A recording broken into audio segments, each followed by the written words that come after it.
İsa Mesih Hudayın sözü durmuş coşkunu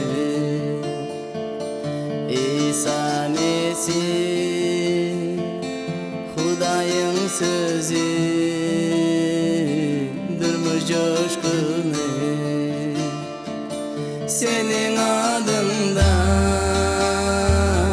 günem yuvuldu bütün kalbimi sana tapşırdım senin adında günem yuvuldu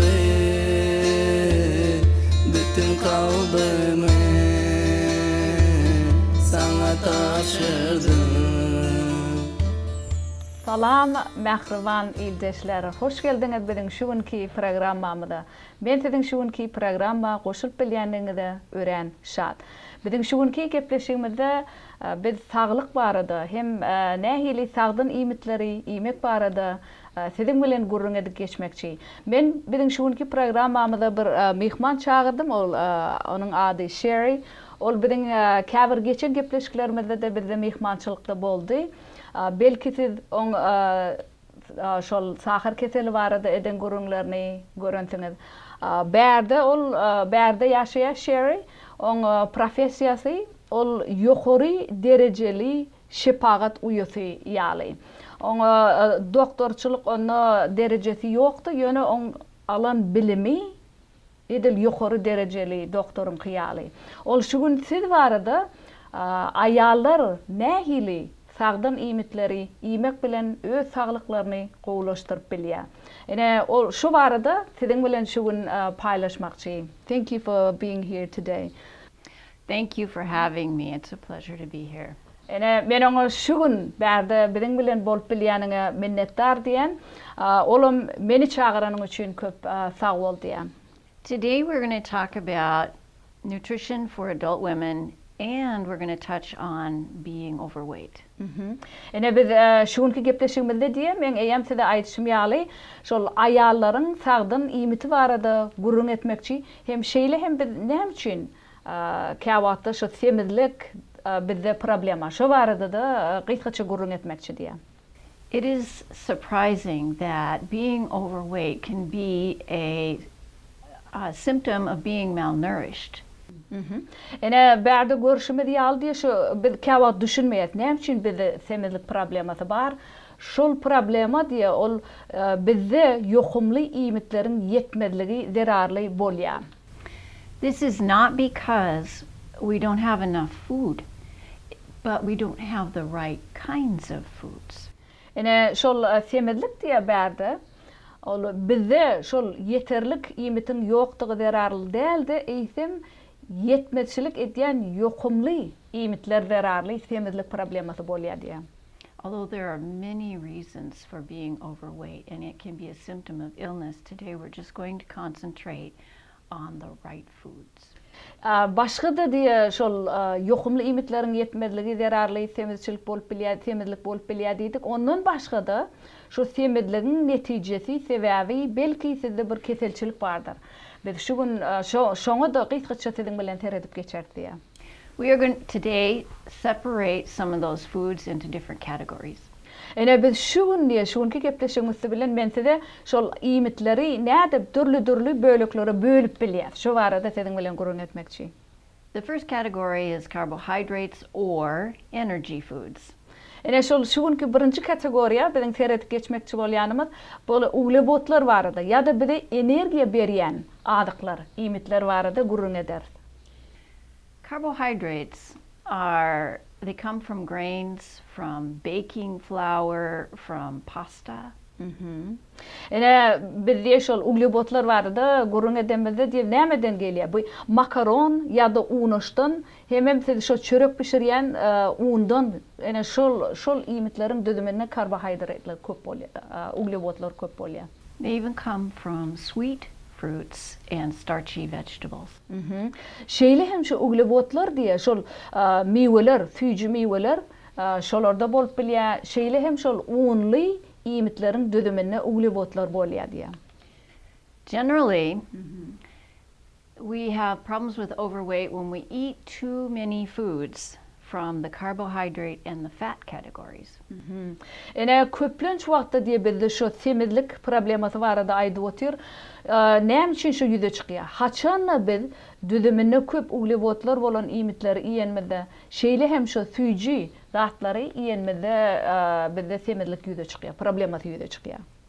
Now, in agricultural communities, a lot of physical labor was involved, and people needed to eat a high amount of these carbohydrate foods. Ene ol şeýle hem diýe şol başga da semizlige täsir etýänler ýağ zady iýmegem bide semizlige problema bolýar. Ýene bir gyzykly zady belleýär, şu oba ýerde ýaşaýarlar. Olar şu uglewodly, ýağly zatlary iýseler bolýar diýse, olar fiziki taýdan agyr işetýär. Ýöne şäherde ýaşaýarlar da beýle däl. Olar obadaky ýaly agyr işi eden oklar. But our lives have changed, and most of us live in the cities now. Ene biziň durmuşymyz diýe ütgüdi, köpüýmiz şäherde ýaşaýar, obada däl. So I think we have to agree that we don't get as much physical exercise as our ancestors did. Yes, yeah. Ene men biz şu wagt hemmemiz belki ılalaşýar. Öňkü ata-babalarymyza seredemizde şu oba ýerde ýaşap, daýhançylyk bilen meşgullanan ata-babalarymyz olar agyr köp zähmet çekdiler. Şeýle etmek bilen olar fiziki taýdan öz bedenini terbiýelediler. When we eat too many energy foods, our body stores it like a bank as fat tissue. Haçanla biz haçanla köp şu bize güç, energiýa berýän iýmitlerimizi iýenmizde artykmaç iýenmizde näme bolýar? Bizde şol ene ýağly dokumasy bizde şol gizlenýär, tenimizde gizlenip saklanýar. Now, make no mistake, the fat tissue is very important, and we do need some fat tissue in our body. Ýöne siz bir zady ýatlaň diýe berde şol ene ýağ biziň tenimizde ýağ dokumasy bize käbir zatlar üçin zerur diýe şu tenimiz üçin ol hemişe erwet bolmaýar. We need fat tissue for warmth. We need it for energy production. We need it to store our hormones. Ene bizde diýe şol ýağ dokumasy tenimizdäki onu hemişe erwet görmedel ol käwat şol guzatlar üçin olanýar. Näme üçin? Ol bize ýylylyk bermek üçin, şeýle hem bize güç, energiýa bermek üçin, hem bize biziň tenimizde gormonlary öndürüp şonu saklamak üçin, tenimizde gormonlary saklamak üçin ýağ dokumasy zerur. But too much fat tissue contributes to heart disease, high blood pressure, and cholesterol problems. Ýöne haçanla biz köp ýağly iýmitleri iýenmede, has artykmaç bolanda diýe nähil bolýar? Bu ýürek keselini eltip bilýär, süýji keselini eltip bilýär, ýa-da şu dawleniýaň ýokary galmasyna eltip bilýär, paraliç bolmaga, başga da bir näçe keselleriň ýüze çykmagyna sebäp bolýar. It can even contribute to stroke and other life-threatening conditions. Ene ol ýene de diýär şu semizlik, köp ýağ iýmeklik bu paraliçin bolmagyna eltip bilýär bizi. Başga da bir näçe howply keselleriň ýüze çykmagyna eltýär. Now, when we eat grains, the best grains are the ones that are grown locally where we live. Ene galla önümleri diýe, iň gowy galla önümleri haýsy bu? Özüňiziň öz ekin ýeriňizde ösüp ýetişdiren galla önümleriniz iň sagdyn. That's because these grains are ones that grow well locally and don't need pesticides and chemical fertilizers. Ene şol öz bağ-bahçaňda önüp ösen galla önümleri iň gowsy näme üçin? Sebäbi olar himiki dökünler olara berilmedik. Some grains are better than others. Ene käbir galla önümleri beýleksinden gowy bolýar. Corn, wheat, rice are okay if they're left in their natural state. Ene näme diýe bärde şol mekke jöwen, buğdoy, bürünç siz iýip bilýäňiz diýe. Eger siz onu edil şu gögörşi ýaly iýmitli gatlaklaryny aýyrmazdan iýseňiz, onu bu has gowy şol mekke jöwen, soňra buğdoy, hem bürünç. But Oftentimes we don't eat it that way. The germ layer and the bran layer that surround these grains are removed. Ene teret şu yangdıydık mekke jowen bürün çemen buğday şolong daşqı qatlaqları diye. Tabi şu daşqı qatlaqları iýmite bay. Yöne şol aýrylandan soň şol iýmitlerim aýrylyp otyr. Ýokumly iýmitlerim. Ana şonu gowdal. When we eat rice that's white and not brown, that all the nutrients have been stripped away from the white rice. Ene siz misal üçin şol ak birinji gödöňüne getirmeye. Onu şol edil ekil şu wagtyndaky ýaly iýmeseň onu gowdal. Tabi oň daşyndaky şu qatlaqlary diýdik biz. Ol aýrylýar. Hem şeýle etmek bilen oň düdümindäki ýokumly iýmitlerin bary aýryldy. White foods generally, white grains have been stripped. White flour, white pasta, white porridge.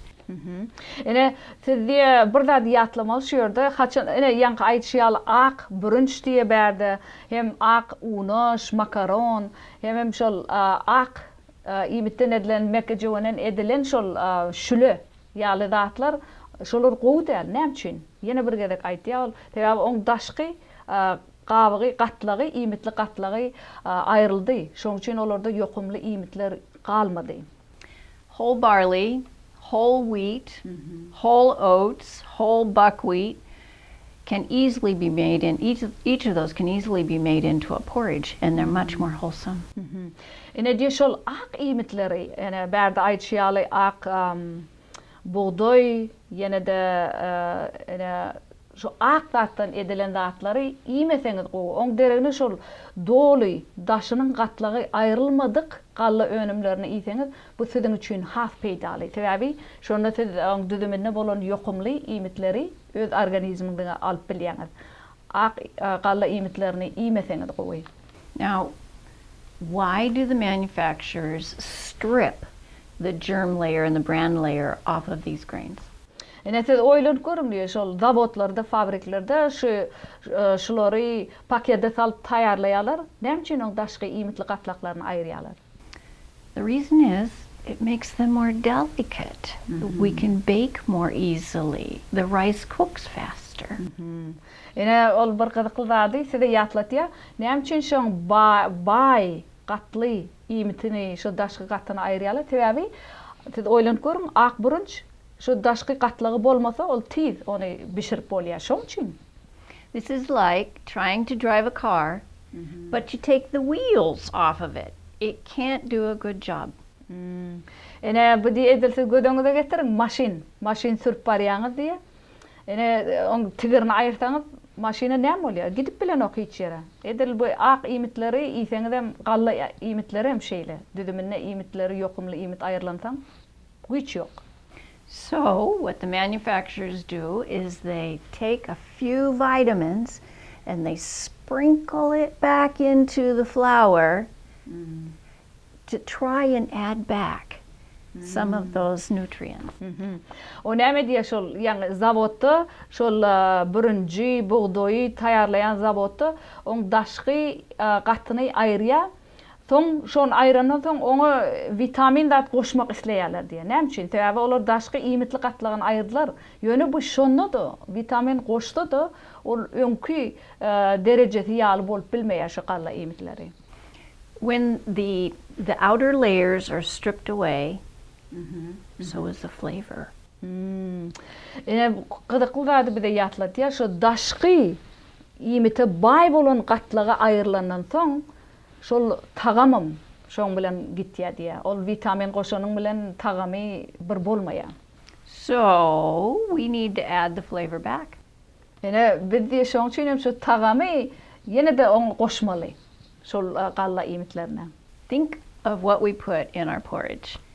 Ene siz şu wagt oýlanyp görüň, öz şüle ýer bilen etýäňiz, şoňa nähili tagam goşýaňyz? We add some sugar, maybe a little salt. We add a little bit of butter or fat. And the reason is we're adding back flavor. Yes.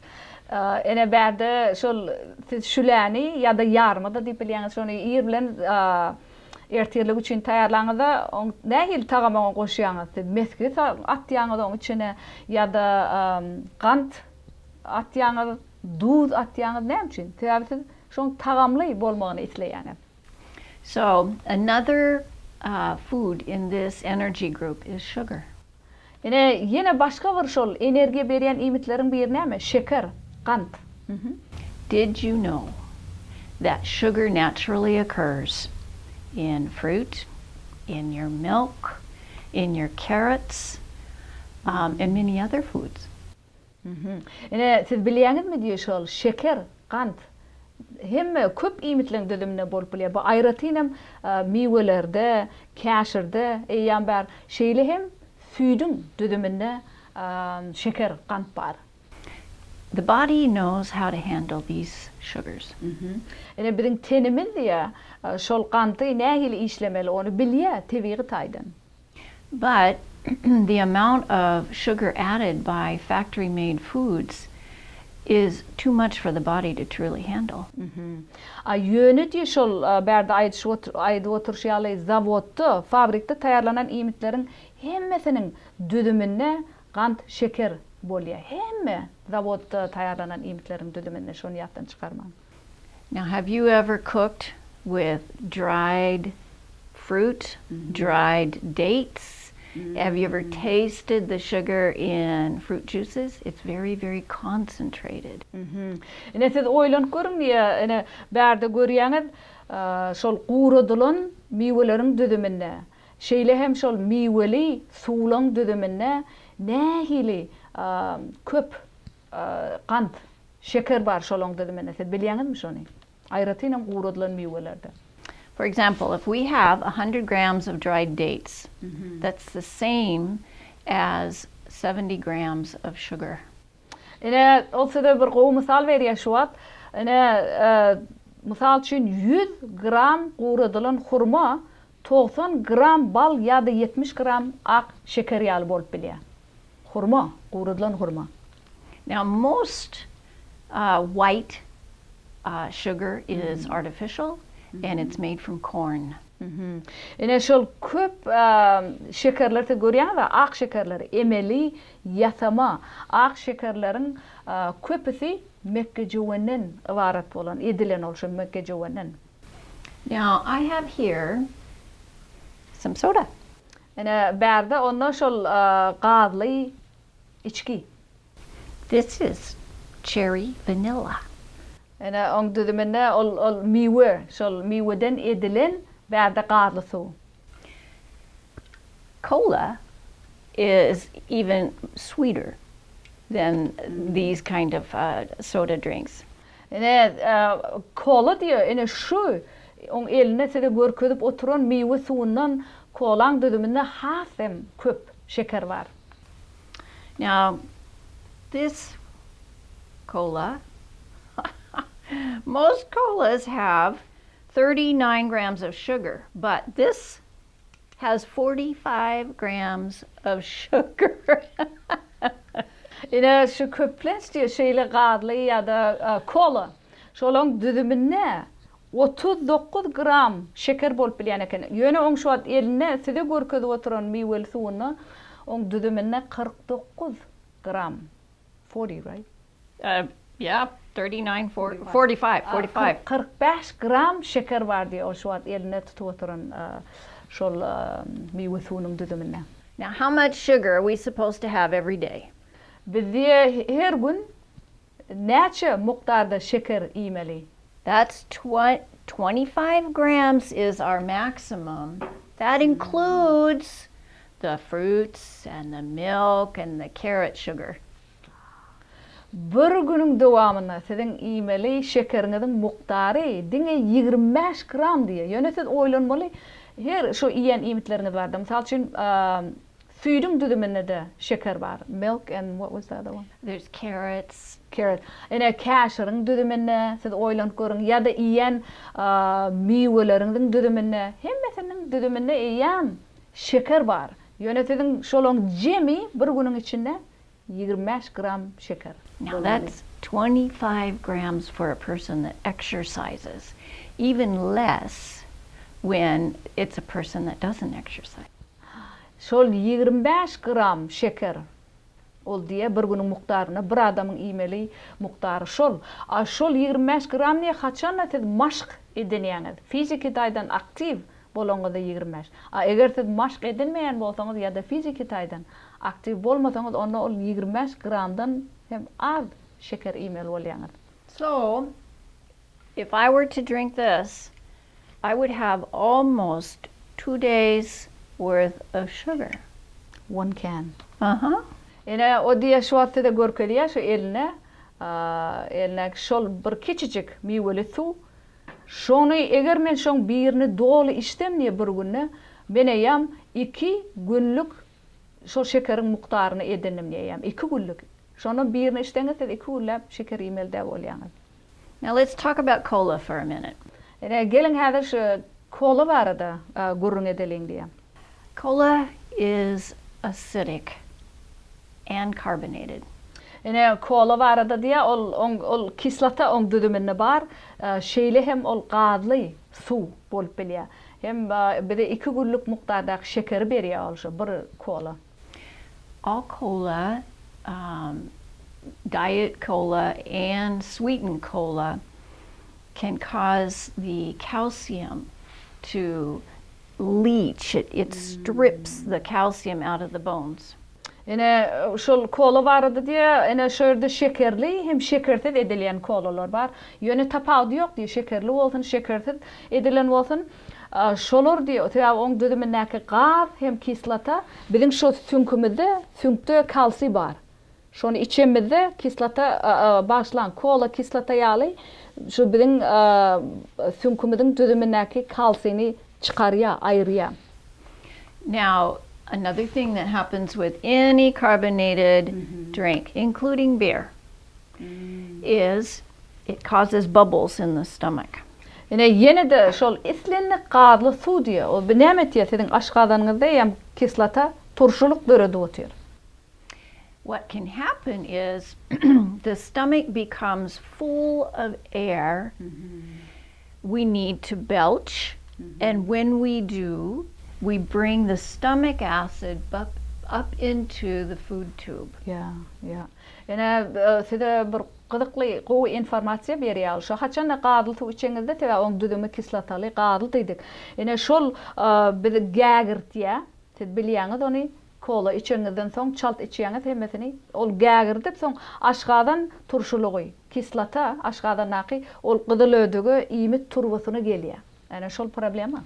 This is called heartburn, and if it gets bad, it can actually cause acid burns, GERD, acid reflux in the tender lining. Ene şol ýanky kislata näme diýdik? Turşuluk bu gyzyl ödüge iýmit turbasyna tarap gelip oňa näme etdirýär? Biziň siz bilýäňiz köplenç käbir adamlarda şo sary gaýnama döretýär. O sary gaýnamada soň näme urlayan eken? Kislata refleksi urulyp şol problema şeýle aşgazanyna problema döretýär. Now, cola isn't all bad. Men diýär kola dolu erwet diýip aýdyp oturamak diýär. It's an acid, and so it can clean the corrosion off of your car battery. Ol men erwet diýmek ýöne sizi bir zat ýatlatmak isleýän. Oň düdümi näme diýär? Kislata bar. Kolaň düdüminde kislata bar. Ene şol kislata näme meňdeş? Ol demirin posunu ayırmak için ulanılan kislata ya da maşinin şu batariyasını görýäňiz, şoň posunu ayırmak için ulanılan kislatalar ýaly, şol kolaň düdümindäki kislata. Şeýle güýçli. Some gardeners use it to kill snails and slugs. Ene käbirler siz bilýäňiz, şol kislatany käbir mör-möjekleri öz bagynyň içindäki mör-möjekleri öldürmek üçin hem şu kislatany ulanyp otýarlar. Now think of what it's doing to your teeth. Ene siz oýlanyp görüň şol kola içeňizde şoň düdümindäki kislata siziň dişiňizde nähili zelel ýetirýänler. The next time that we meet together, we are going to see exactly how much sugar is in one of these cans of beverage. Ene bir eneki gepleşigimizde diýebiz ýene de şol bir kiçijik çüýşidäki elinäki görkeden miweli suwuň düdümine näçe mukdar şeker bar, şo barada gurun etip geçerdi. Another food group is proteins. These are building foods, repair foods. Ýene de bir başga bir grup bar diýşe iýmitleriň energiýa berýän şo barada gurun etdik. Şeylem uglevod iýmitler barada gurun etdik. Enneki seretçek adymyz oň düdümi belokly iýmitler barada gurun etýär. These are really important when a woman is pregnant, when someone is recovering from surgery, when they've had an illness. It's important to eat these protein foods. Ene şol bärde şo belokly iýmitler näme üçin wajyp? Şo barada gurun etýär. Bu hasam şol gowruli aýallar üçin wajyp. Täbi olong organizmine belok gerek. Yine başka bir wajyp da operasiýadan soň gutuluş döwrüne şu belokly iýmitler gerek. Şeýle hem başka bir keselçilik bardyr ýa-da ýarawsuzlyk, şikef organizme ýeten bolsa, şu belokly iýmitler gaty wajyp. Siz şonu ýatdan çykarmaň. Biz yine de şu gepleşigimizde enneki sapar şu sagdyn iýmek barada siziň bilen dowam etmekçi. Men ýene de şerini enneki gepleşigimizde goşulmaga çagyrýan.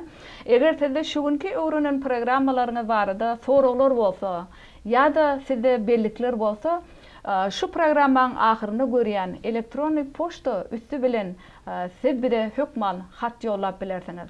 Şeýle hem şu programmaň ahyryny görýän kontakt informasiýaň üstü bilen sizde dilekler bolsa ýa-da başga sizi şol medisina sagdyrlyk barada ýa-da medisina taýdan islendik sizi gyzyklandyrýan temalar barada belliklerinizi men maňa hat ýollamaga sizi ruhlandyrýan. Ene şugunky öwrenen zatlarymyz goýsa-da günlük durmuşyňyzda uly kömek etsin. Men üçin şugunky tema gaty gyzykly boldy. Sebebi her hili iýmitlen kategoriýalaryny öwrenmeklik biziň saglygymyz üçin gaty wajyp. Siz şol uglevodlar barada energiýa berýän iýmitler, beloklar baradaky iýmitler barada sizi köpräk pikir etmäge çagyrýan. Häzirlikçe biziň şugunky gepleşigimiz tamamlanýar. Men sizi ýene de eneki gepleşige goşulmaga çagyrýan. Hoş, sag bolun. Bütün kalbimi sana tapşırdım.